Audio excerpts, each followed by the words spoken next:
All right, so there is a question number 2 as well. अब इसको solve करना है हमें. This is benzoic acid. You can see this, the formula of this is a weak acid with a Ka value 6.31 10 raised to the power -5 at 298 Kelvin.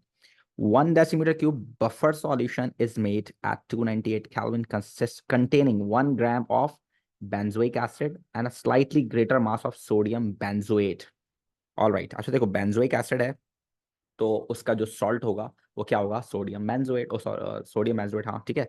अब उसका इसने buffer solution बना लिया है और सोडियम बेंजोएट ज्यादा है वो कह रहा है. And then this buffer solution has a pH of 4.15. इस बफर की पीएच 4.15 है. Define the buffer solution. Buffer solution क्या होता है ये डिफाइन हमने यहाँ करना है. तो बच्चों बफर सॉल्यूशन क्या होता है, तो बहुत सिंपल सी बात है. Solution solution that resist, right, solution that resist pH change, that resist pH change when a small amount of acid and alkali is added. When a small amount of acid and alkali is added. Right बच्चों, यही होती है ना definition. Hopefully आप सबके पास mention होगी है, right. जो बेसिक सी चीज़ है ना, देखो वो तो आपको हमेशा पता होनी चाहिए, वो याद होनी चाहिए. तो इतनी बेसिक सी चीज़ है, अगर ये पेपर में आ गए और आपने नहीं लिखी तो बहुत बड़ा लॉस है फिर आपका, ठीक है ना. ये आपको पता होनी चाहिए. Then write equation to show how this reaction acts as a buffer solution when the named substances are added to it. ठीक है, ये तो हमने बहुत प्रैक्टिस किया था. अगर आपको याद हो, डाइल्यूट एक्वस सोडियम हाइड्रोक्साइड अगर आप ऐड कर रहे हैं तो हमने तो जो किया था, हमने कैसे किया था बच्चों, हम लोगों ने हाफ इक्वेशंस की थी, यानी कि हमने आयोनिक इक्वेशंस की फॉर्म में इसको किया था, ठीक है ना. तो अब देखें, अगर फॉर सपोज आप सोडियम हाइड्रोक्साइड ऐड कर रहे हो तो सोडियम हाइड्रोक्साइड किससे रिएक्शन करेगा, सिंपल है, तो ये बेंजोइक एसिड से ही रिएक्शन करेगा, है ना भाई. तो जब बेंजोइक एसिड से ये रिएक्शन करेगा तो आपके पास क्या बनेगा बच्चों, आपके पास बनेगा C6H5COO along with water molecule, right बच्चों. Yes sir. अब जो यहाँ पर अगर एसिड है, इस एसिड ने अपना H पॉजिटिव आयन डोनेट किया है तो ये बन गया आपके पास उस तरफ जाके ये वाला जो चीज़ है वो बन गया आपके पास कॉन्जुगेट बेस. तो अगर फॉर सपोज आप नाइट्रिक एसिड ऐड कर रहे हो विच इज एसिडिक, राइट, तो ये फिर किससे रिएक्शन करेगा बच्चों, this would definitely react with conjugate base. किसके साथ रिएक्शन करेगा भाई बच्चों, ये कॉन्जुगेट बेस के साथ रिएक्शन करेगा और वापस से आपके पास क्या बन जाएगा बच्चों, benzoic acid along with sodium nitrate salt. Right, everyone? Is that clear? Yes sir. तो यू कैन सी दिस कि यहां पर आपके पास ये सिचुएशन है. चलिए आगे चलते हैं. आगे जब चलते हैं तो ये हमसे क्या पूछ रहा है, चलिए जरा देखते हैं.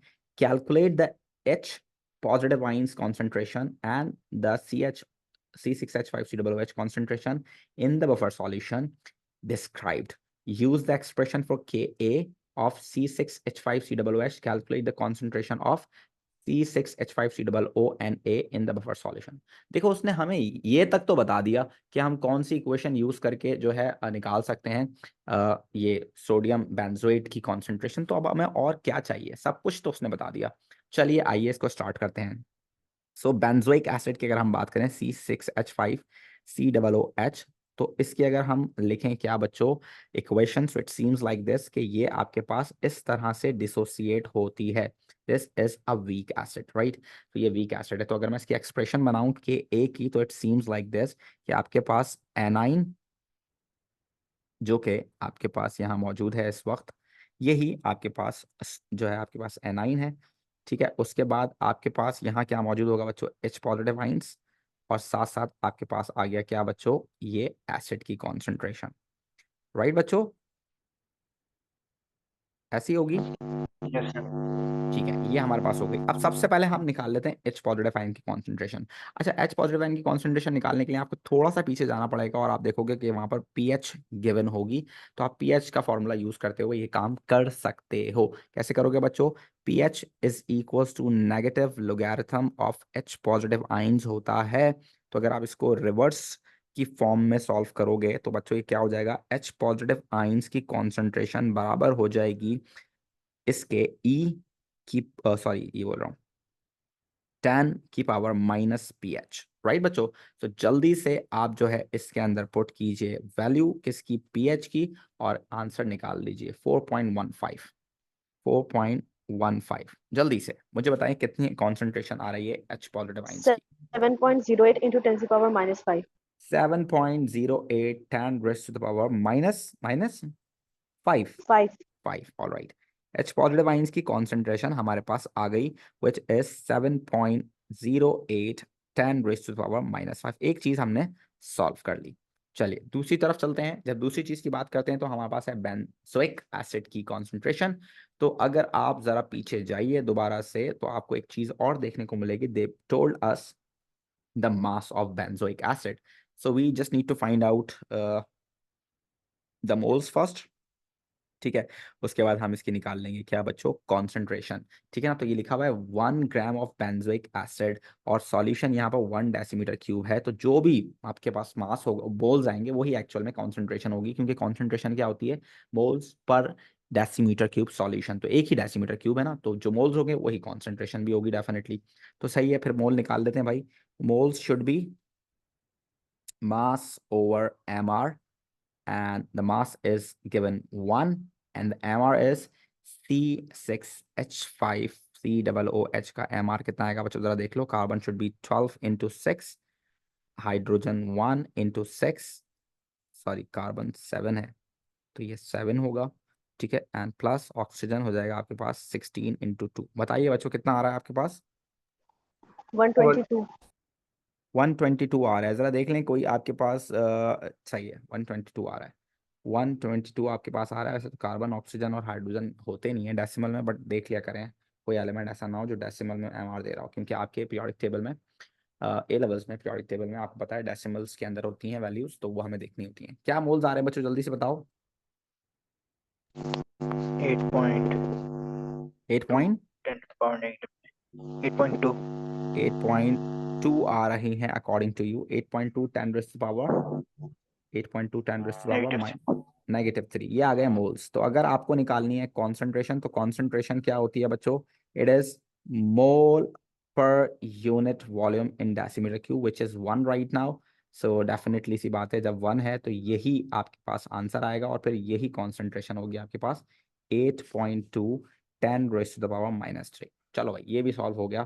तो अब हमारे पास क्या बचा, सोडियम बेंजोएट जो है उसकी कॉन्सेंट्रेशन हमें निकालनी होगी। ठीक है, अब यहाँ देखिए आप बच्चों, ये जो आइन है, ये जो आइन मैंने यहाँ मेंशन किया है, दिस इज एक्चुअली सॉल्ट ना, यही सॉल्ट होगा आपके पास। तो इसी को हम यूज करते हुए क्या निकाल सकते हैं, निकाल सकते हैं सोडियम बेंजोएट की वैल्यू। तो हम उसको इस तरह से वैल्यूज को पुट करते हैं। के ए कितना दिया हुआ है हमें बच्चों, के ए की वैल्यू दी हुई है ना, कितनी दी हुई है, 6.31 into 10 to the power minus 5. Yes 6.31 10 raise to the power -5 हमें गिवन है। ठीक है ना, हम ये वाला फॉर्मूला यूज कर रहे हैं। ऑल राइट, और ये हमें कॉन्सेंट्रेशन निकालनी है सॉल्ट की, और H पॉजिटिव आइन की कॉन्सेंट्रेशन हमारे पास आ गई है 7.08 10 रेज़ टू द पावर -5 है ये भी। ठीक है ना, और एसिड की कॉन्सेंट्रेशन भी हमारे पास आ गई which is 8.2 10 raise to the power -3। तो जल्दी से बच्चों बता दो कितना आंसर आ रहा है आपके पास सॉल्ट की कॉन्सेंट्रेशन का। 7.3 into 10 to the power minus 3. 7.3 10 raise to the power, Minus 3. ठीक है। तो मेरे पास अभी यही आंसर आ रहा है, तो इसको हम इस तरह से लिख देते हैं। ठीक है बच्चों, देखो ये सिर्फ एक्सप्रेशन तो केसी का लंबी, नहीं होगा। हाँ क्या कह ये रहे हो, एक्सप्रेशन केसी का नहीं होगा, केसी का एक्सप्रेशन। केसी का एक्सप्रेशन, बेटा देखो ये वीक एसिड का केसी है ना, तो जो वीक एसिड का केसी होता है वो के ए होता है। लेकिन अगर केसी में अगर हम नीचे वाली जो कॉन्सेंट्रेशन है उसको मल्टीप्लाई करेंगे तो तब जाके वो के ए बनेगा ना। एक ही बात जैसे है बेटा, केसी दोनों है, ये के ए का यही होता है। ये लेकिन के असल ए में में नीचे डिनोमिनेटर नहीं होता ना। इसमें नहीं होता। के ए के अंदर डिनोमिनेटर नहीं होता ना। अगर उसकी कॉन्सेंट्रेशन कांस्टेंट होगी तो नहीं होगा। ठीक है, ओके। यहाँ पर कॉन्सेंट्रेशन की बात जो है क्या नाम है, कांस्टेंट होगा ना, तो फिर दो कांस्टेंट को आप मल्टीप्लाई कराते हैं। ठीक है भाई, चलिए आगे चलते हैं डी पार्ट की तरफ। डी पार्ट ही आएगा ना इसके बाद, चलें डी पार्ट की तरफ चलते हैं।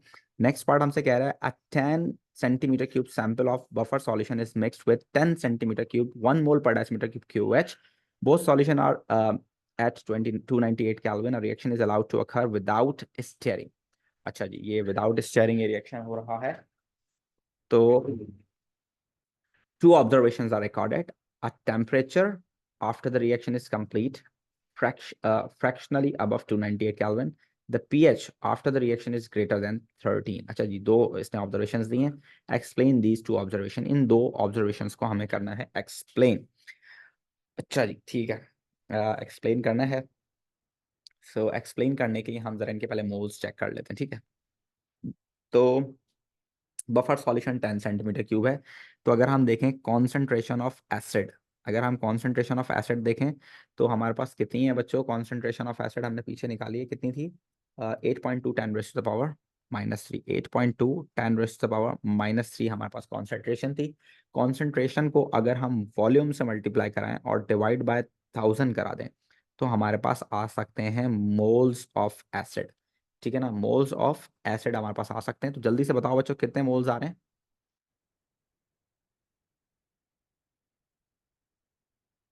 कितने मोल्स आ रहे हैं बच्चों? 8.2 10⁻⁻5।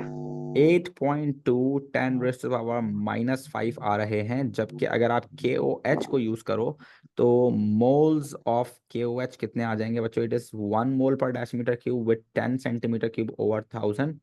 तो इसके मोल्स कितने आएंगे, मेरे ख्याल से इसके आएंगे 0.01, चेक कीजिएगा 0.01 आ रहे हैं बच्चों। Yes sir. So Yes, sir. आप देख सकते हैं कि KOH के जो मोल्स हैं, KOH के जो मोल्स हैं वो काफी, आप कह लें कि बहुत ही दूर हैं कहीं, किससे बच्चों, एसिड से, यानी बहुत ज्यादा है, बहुत ज्यादा है। जब इतने ज्यादा हैं तो एक्सेस में होगा, तो रिएक्शन खत्म होने के बाद भी आपके पास OH बच जाएगा, जिसकी वजह से पीएच आपके पास क्या आ रही है, 13 तक जा रही है। ठीक है, और एसिड और बेस जब आपस में रिएक्शन करेंगे तो वो एक न्यूट्रलाइजेशन रिएक्शन होगा, और neutralisation reaction is always an exothermic reaction. ठीक है, तो हम यहाँ लिख सकते हैं बच्चों, reaction reaction between benzoic acid and potassium hydroxide is neutralization, लिख देते हैं, is neutralization reaction. It is neutralization reaction which is exothermic, which is exothermic। ठीक है भाई, ये हो गया हमारे पास पहली वाली ऑब्जर्वेशन का जवाब। ठीक है, दूसरी वाली ऑब्जर्वेशन का अगर हम जवाब दें तो हम यहाँ लिखेंगे all of the benzoic acid all of the benzoic acid has reacted all of the benzoic acid has reacted and KOH is in excess। ठीक है बच्चों, बात समझ में आती है? Yes sir. चलिए उसके बाद आ जाता है सॉल्युबिलिटी वाला सवाल, और सॉल्युबिलिटी वाले सवाल को अगर आप देखें तो it's again quite simple. Magnesium benzoate has a solubility in water less than 1 gram per decimeter cube at 298 Kelvin. All right, and you can see this, the KSP value is given, taken at 298 Kelvin. Calculate the solubility of magnesium benzoate in water at 298 Kelvin. Give your answer in gram per decimeter cube, यानी कि आपने ग्राम पर decimetre cube में answer देना है, मोल per decimetre cube में मत दे दीजिएगा। ठीक है ना, आपने ये सॉल्व करना है। चलिए आइए सॉल्व करते हैं। सॉल्व करने से पहले हमें ज़रा इसकी इक्वेशन को फोकस करना पड़ेगा। तो अगर आप इसकी क्वेश्चन को देखें तो बच्चों, KSP is equals to the concentration of magnesium ions into benzoate ions. ठीक है ना, बेंजोएट आइंस हैं, और ये जो बेंजोएट आइंस हैं ये दो हैं। ठीक है ना, ये दो हैं, है ना भाई, बेंजोएट आइंस कितने हैं, दो हैं। तो वी ऑल नो दिस कि अगर कोई अकेला होता है तो उसको हम X सपोज करते हैं, और अगर कोई 2 होता है यानी कि उसकी अगर पावर 2 हो तो फिर हम इसको 2x का स्क्वायर कंसीडर करते हैं, ठीक है ना भाई। तो ये क्या हो जाएगा, 2x का स्क्वायर हो जाएगा 4x स्क्वायर, और 4x स्क्वायर अगर x से मल्टीप्लाई हो जाए तो हो जाएगा 4x क्यूब, और ये हो जाएगा KSP। तो अगर हमें x की वैल्यू निकालनी है तो हम क्या करेंगे बच्चों, हम KSP को डिवाइड कराएंगे किससे बच्चों, 4 से, ठीक है ना। और फिर x निकालने के लिए हमें अंडर रूट की पावर 3 लेना पड़ेगी, राइट एवरीवन।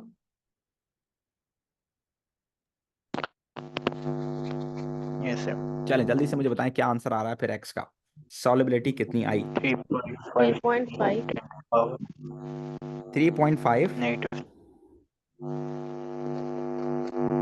3.5 -3। -3, 3.5 ही आ रहा है, उसके साथ कुछ और भी आ रहा है, 3.5, 3. 3.5, 3 10 raised to the minus 3. But this is mole per decimeter cube. If you want to find it out in gram per decimeter cube, so simple, you just need to multiply mole per decimeter cube with mr of the substance. So आपने substance के mr से अगर इसको multiply करा देंगे तो आपके पास क्या आ जाएगा बच्चों, आपके पास ग्राम पर डेसीमीटर क्यूब में आ जाएगा।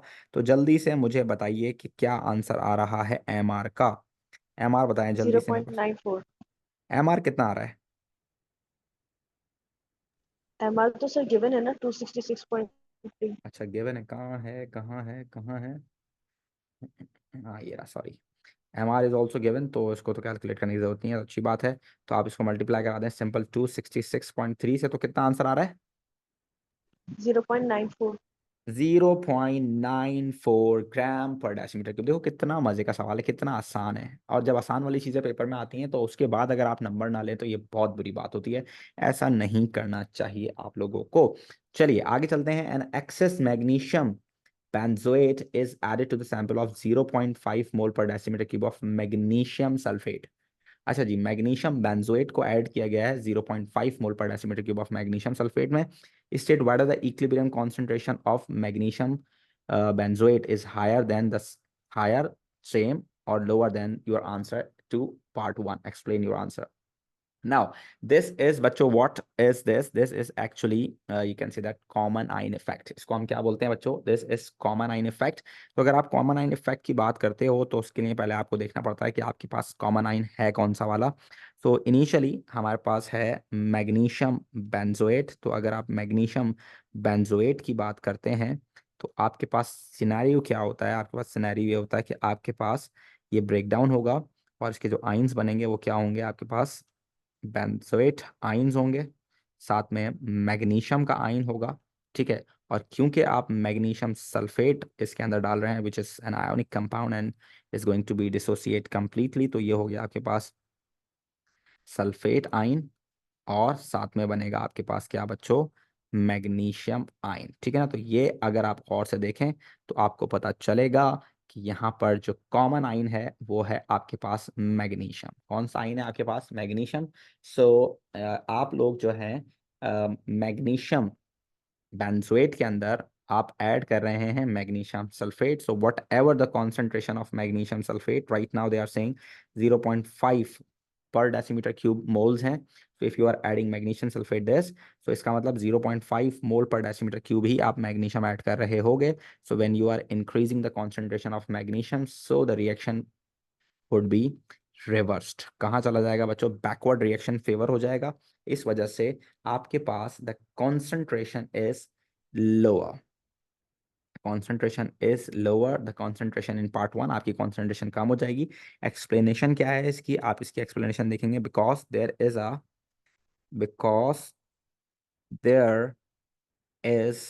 अ common ion effect, there is a common ion effect which will reduced which will reduced which will reduce the solubility of salt, which would reduce the solubility of salt, right every one of you, बात समझ में आती है आपको? Yes. कोई मसला है तो बताइए जी। सर इंक्रीज नहीं होगी, क्या कह रहे हो? सर इसकी तो कॉन्सेंट्रेशन इंक्रीज नहीं होगी क्योंकि रिएक्शन रिवर्स में जाएगा।